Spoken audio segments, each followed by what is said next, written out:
Good morning from Il Duomo. I made a big mistake. I forgot to pre-book tickets to the Accademia Galleria where the Michelangelo's David is kept.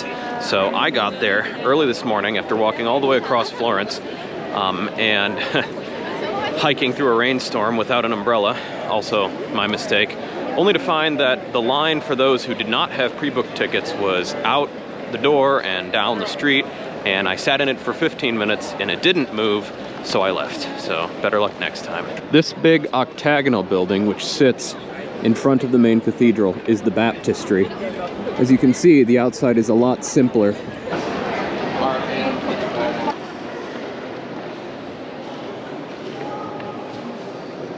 Unfortunately, it looks like the ceiling is under construction.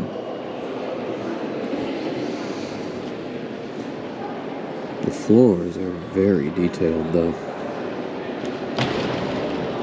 The baptistry was primarily constructed and designed by Vasari, who put a lot of thought into its octagonal structure, as you can see, based both on the colonnaded facade up on top and the striping in the arches up there.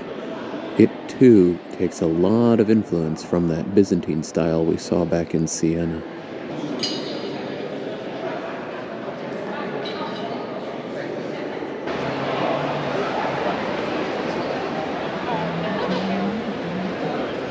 Wet, windy, rather chilly.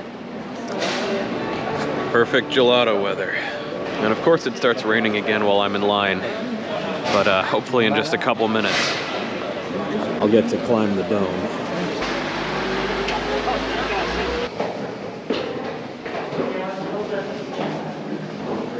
Giant saints.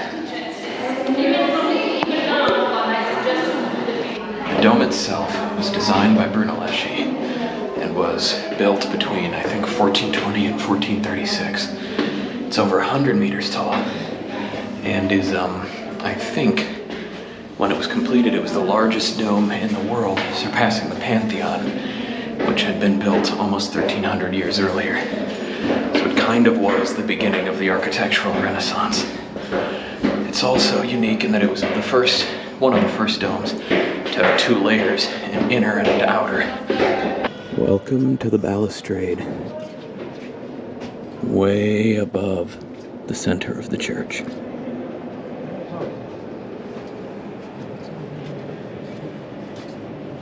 Right now, there's a plastic shield that separates us from the actual, abyss.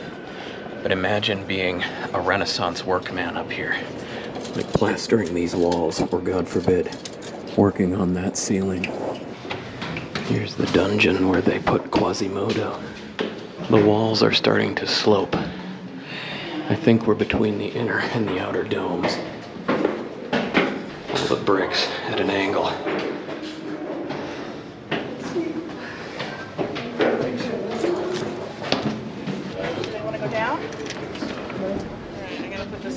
Ooh, windy up here. Hello, Florence in the rain. The marble is very slippery. There's really nothing above us, and so thank God for this fence.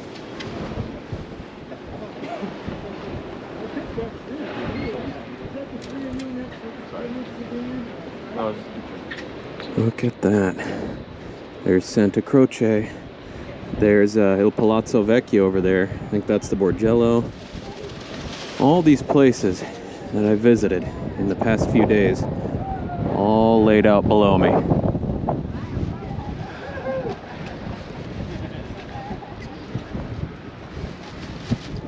I think over there, that's the rain that was dumping on us not that long ago.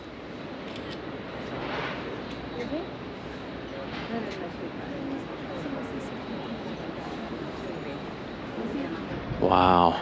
There's the bell tower. There's the train station stretching off into the distance. That's the little square that I walk through on my way home to my hotel just about every night. It's very windy. the kind of thing that would kill my dad once again, or also maybe Gemma. But this would be a perfect place for an espresso bar. On the way down, we get to walk under the ceiling. Look at the color on that. Look at that. It's Dante's Satan with the 3 bodies sticking out of the mouths. They took him very seriously, didn't they? These are replicas of the types of tools used to build this thing. Just hoists, scaffolding, a few clamps and a few buckets. Used over and over and over. And here's that vast space from a different angle. As I mentioned in a previous video, I came here several days ago to celebrate Mass on Sunday, and I noticed that the walls were extremely bare. I now have a little more understanding of why that is.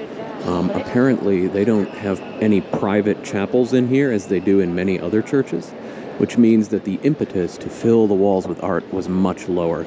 So they kind of just finished it, put a few things in here, and then the rest of it remains to be filled, perhaps someday, perhaps never. The floors, however, are quite pretty and share those geometrical motifs with the exterior. Here's how the space was designed to be experienced.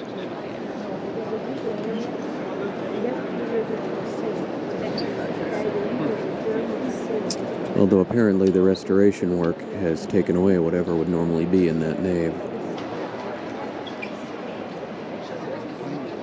This is the museum dedicated to the construction of the cathedral. It is filled with statues, which I believe were designed originally to go on the facade and within the cathedral. This is the door that Ghiberti designed for the north entrance to the baptistry. I can see why they don't have this outside right now. Look at how ornate. I have trouble imagining leaving this out in the elements for hundreds of years to slowly weather and fall apart. And this is another Ghiberti baptistry door. The door of paradise.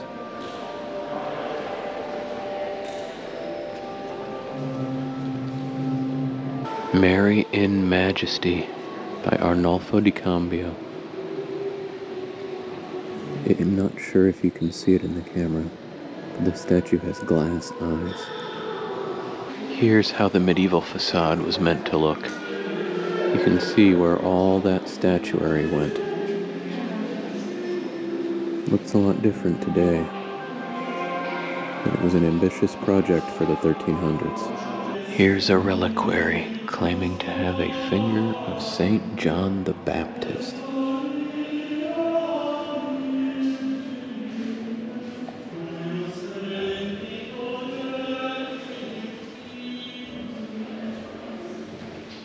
Donatello's Saint Mary Magdalene Penitent. That is a haunting sculpture.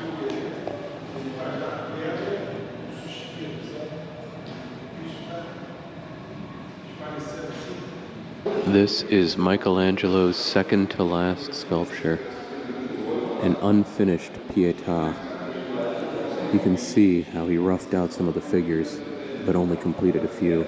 Apparently he destroyed it because he found flaws in the marble he couldn't get around, but then at some point conservators were able to piece it back together again. Vibe. In that illumination, one can see on the left the figure of Pope Leo X, who was, I believe, the son of Lorenzo the Magnificent. Donatello's creation of Eve.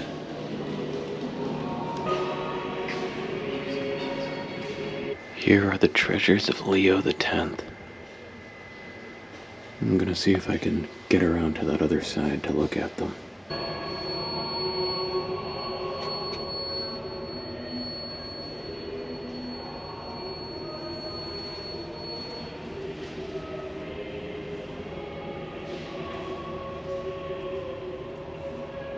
Good Lord. Here we have the silver altar of St. John the Baptist. This was worked on by Ghiberti, Bartolomeo, Verrocchio, Cennini. Many, many famous artists put effort into this thing. It is enormous and beautiful. Look at that detail. This is one of the most incredible things I've ever seen. And here is an entire hallway dedicated to Pisano sculptures. Most of these came from his workshop, so they might not be his properly, but that is a lot of output. Here's something morbid. This is the funerary mask of Brunelleschi, who designed the giant dome. This is believed to be one of his models. And here are the giant statues for the cathedral's facade. My understanding, and I'm not totally clear on this, is that the original facade that was built during the 1300s that housed all these statues was up until the mid-1800s, when it became clear that weather damage was basically making it impossible to continue how it was. So they redesigned it, and that's the facade that we have today. And that's why all these statues are in here. And as if I haven't done enough climbing for today, we're going up that. Layer 1 is complete. It's a little bit windy up here, but we can go higher. And welcome to the terrace. The wind is coming in hard through these grates, and it's blowing the rain in with it. Hello again, view of Florence. But believe it or not, we can go higher. And here we are, the high terrace, where the wind comes sweeping through the grates. Look at that view. Oh, there is the Medici Chapel. Once again, it just does not stand out. It's a little dome in a sea of domes and other towers, but there's some cool stuff inside. And look, a bell. This one doesn't echo like the ones at Pisa. There we go. That's our buddy. This is also the side kind of downwind, so I'm not getting any more rain. Love it. But believe it or not, brother, we can go higher. I think this is where they keep the ghost of Brunelleschi. Alrighty then, behold the roof. Can really get a good look at the cathedral through this grating.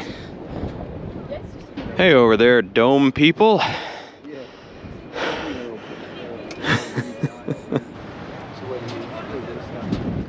There is a lot of wind up here.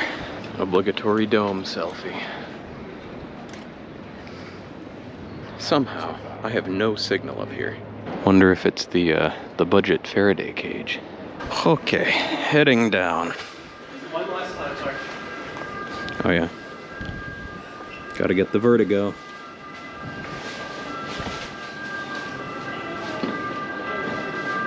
Nah, here's where they keep Brunelleschi. Look at that lock. I've been walking, hiking, and this morning running for like 3 days now. So I've developed a bit of a limp, and I think it's time for me to go get some well-needed rest. So tomorrow we're gonna go find out what's going on the south side of the city. And until then, signing off.